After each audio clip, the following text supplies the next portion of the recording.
Jesus, we thank you and praise you and bless you. We lift up your holy name. You're worthy of praise and glory and honor. It's really interesting, fascinating. And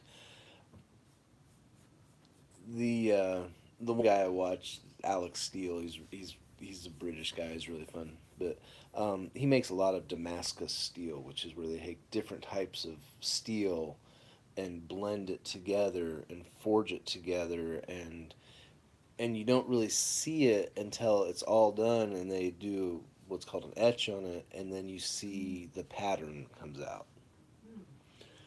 um, but there's something that that as part of that process, before he etches it, they have to temper the steel, or they have to harden the steel, then they have to temper it, and then they can polish it and sharpen it, and all of that. And there's something about that process that is very similar to what happens to all of us spiritually. Um, what I'm what I titled the video today is work hardening of the heart. Um, Work hardening is if you take a metal and you hammer it or you bend it. You've ever taken a metal hanger and bent the wire a few times until all of a sudden it just snaps? It's kind of flexible at first, and then all of a sudden what happens is you're bending it. It hardens the crystals, and it actually crystallizes the metal, and then it just snaps. And if we're not careful, the stresses of life work harden us. And when our heart is work hardened, it can break. Now, coincidentally, probably not. The one metal, or one of the main metals, there may be others, but the one metal that I know of for sure that doesn't work harden is pure gold.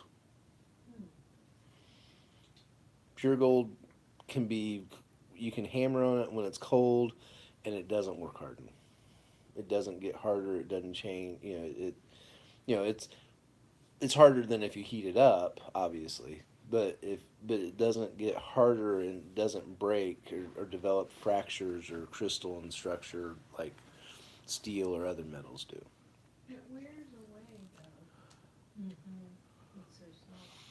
Well, yeah, I mean, if you rub it on stuff, or I mean, that happens even, but it doesn't get harder. Yeah. Is my point. It doesn't become brittle. Um,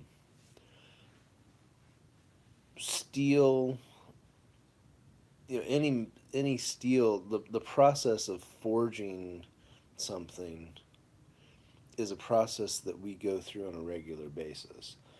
The the the metal is put together.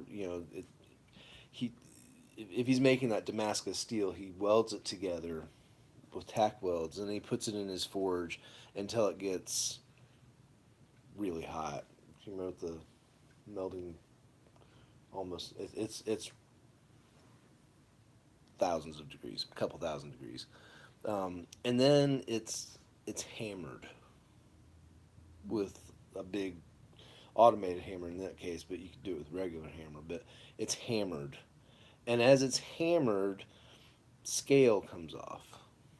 Stuff that burns, that comes out of the steel as it's hot, the the slag comes off, and it's hammered off, and it's changed in shape, and as it gets cooler it gets harder, so it has to go back in the fire again, and it comes out when it's at the right temperature, and it's hammered some more, and it has to go back in the fire again. The other day he was doing something, and he he said I got carried away, and I wasn't measuring, and I made it too fine, so now I've got to cut it in half and weld it back together and reforge it,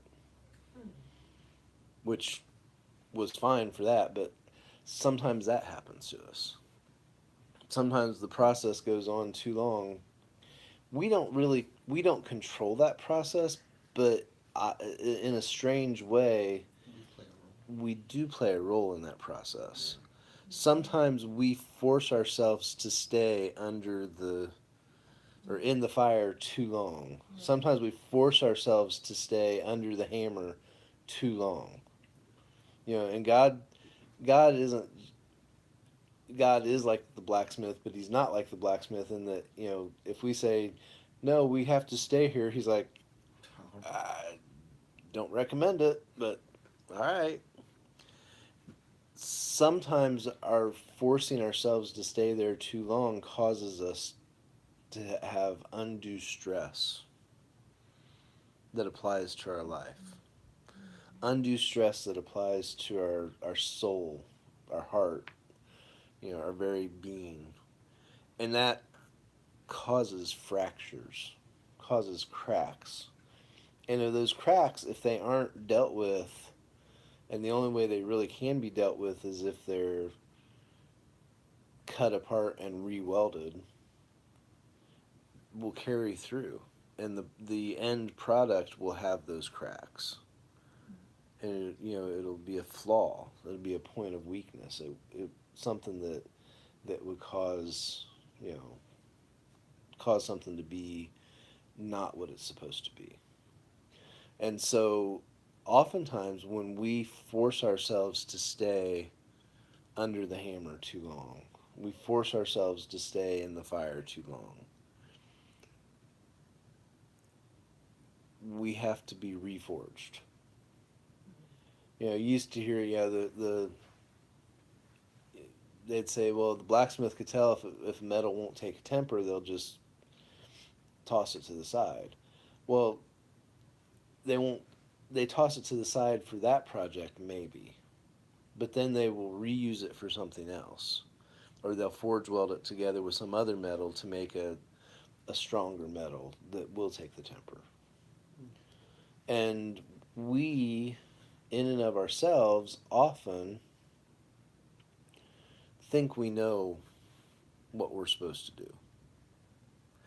We think we understand what the process is. We think we comprehend fully, you know, what the goal is. When, let's say, now I see darkly, but then face to face. You know, has anybody here ever looked through a welding lens? Jesse has. I have. You have. How much can you see? If there's no welding going on, you can't see much of anything. Vague shapes, lights. Maybe. You barely see the sun when you stare at it. I mean, unless you have an auto darkening, that's different. Um, but yeah, you don't see much, and when you're used to it, you probably can make out more than when you're not used to it.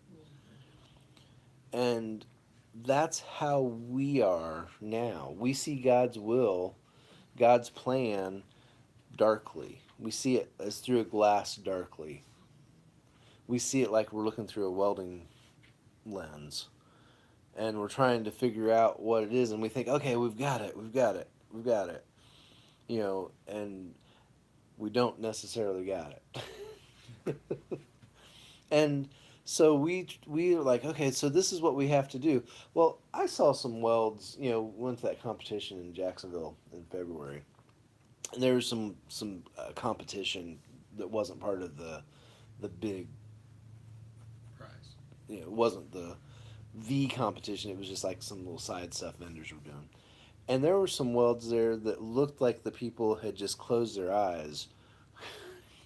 I mean, like one of them, they were supposed to be welding along this line of two pieces of metal, and it started there, but then it just went up.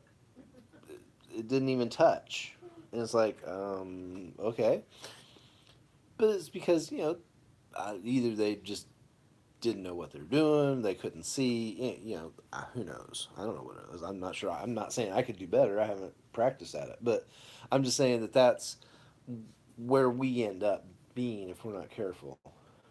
We're like, this is what God wants me to do. And God's like, kind of needed you to weld those two pieces together.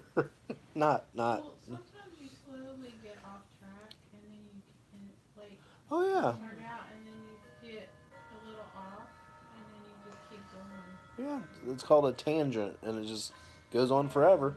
And you thought you were still on the right track, but then you realize, And then all of a sudden you're like, wait a minute, the track's way oh, over there, and I'm way over here, and what am I supposed to do now?